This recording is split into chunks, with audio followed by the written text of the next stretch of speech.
என் பத்திரிகையாளர் குடும்பத்துக்கு வணக்கம். உங்களோட சேர்ந்து கொஞ்சம் வருஷத்துக்கு முன்னாடி தலைக்கூத்தல் படத்துக்காக அங்கிருந்து கனியனை நேர்காணல் செஞ்சிருக்கேன், அண்ணனை நேர்காணல் செஞ்சிருக்கேன். இன்னைக்கு இந்த இடத்துல இருக்கிறது கொஞ்சம் பதட்டமா இருக்கு. ஏன்னா இதுக்கு நீங்க உட்கார்ந்துருக்கீங்கிறத பரபரப்பா ஓடிட்டு இருக்கிற இந்த மானுட சமூகத்தை கொஞ்சம் கையை பிடிச்சு நிறுத்தி பொது உடைமையையும் பொதுவா நம்ம அலட்சியப்படுத்துற நம்மளோட உடைமைகளா இருக்கிற அப்பா அம்மா மனைவி மாதிரியான உறவுகளோட உணர்வையும் கொஞ்சம் சத்தமா சொல்லி செல்லமா ஒரு அரைஞ்சு மனுஷனா வாழ்றதுக்கான வழியை போட்டு கொடுக்கிற எளிய மனிதர், தமிழ் சொல்லும் அறம் சுரக்கிற சமுத்திரம் சமூகவின் அண்ணனுக்கு முதல்ல பெரிய வணக்கம்.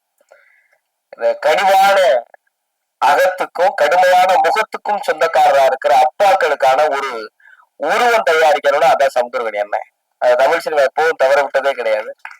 பெரியோரை வியத்தலும் இளமே, சிறியோரை இகழ்தல் அதனும் இளமேனு கனியன் பூங்குன்றன் சொன்ன வார்த்தைக்கான அடையாளமா இந்த சிறுவனை இந்த மேடையில உட்கார வச்ச கனியண்ணனுக்கு மீண்டும் ஒரு பெரிய நன்றி. சேகுவாரா சொன்ன உடனே சொல்லிட்டு நான் நிறைவு செஞ்சுக்கணும்னு நினைக்கிறேன். சேகுவாரா சொல்லுவாரு, நான் வீழ்ந்து விட்டால் என்ன, என் துப்பாக்கியை ஏந்தி கொள்ள என் தோழர்கள் தயாராக இருக்கிறார்கள், தோட்டாக்கள் ஒருவரும் தூங்குவதில்லைன்னு சொல்லுவார். அப்படி அவருடைய தோட்டாக்களை ஏந்துவதற்கான துப்பாக்கி ஏந்துவதற்கான இயக்குநர்களை தொடர்ந்து உருவாக்கிட்டே இருக்கிற இந்த சமூகம் என்றும் வற்றாது என்ற பெரிய நம்பிக்கையோடு தமிழ் சினிமா என்றும் வாழும். தமிழ் சினிமா நம்பி வந்த எல்லோரும் நிச்சயம் வாழ்வோம் அப்படிங்கிற நம்பிக்கையை தொடர்ந்து கொடுக்கிறவங்க எல்லாருக்கும் நன்றி.